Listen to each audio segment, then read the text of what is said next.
আজ আমি তোমাদের সামনে চলে এসেছি অষ্টমীর সাজ নিয়ে। তো তার জন্য প্রথমেই আমি পরে নিয়েছি দেখো লাল পাড় সাদা শাড়ি। শাড়িটা হচ্ছে পুরো প্লেন সাদা, আর পাড়টাতেই কেবল কাজ করা আছে লালের উপরে। আর আমি দেখো পরে নিয়েছি হাতে চুড়ি, লাল রঙের চুড়ি পরে নিয়েছি। তার সাথে মাথায় দেখো সাদা ফুল নিয়ে নিয়েছি, আর গলাতে পরে নিয়েছি নেকলেস, আর তার সাথে কানে পরেছি আমি কানবালি।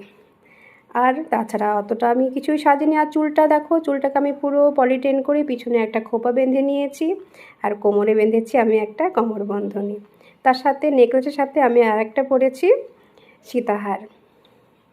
দেখো পুরো শাড়িটা দেখে নাও, পুরো পাটটাতেই কেবল লালের উপরে কাজ করা আছে, আর তোমার সাদা, তাছাড়া পুরো প্লেন সাদা শাড়ি।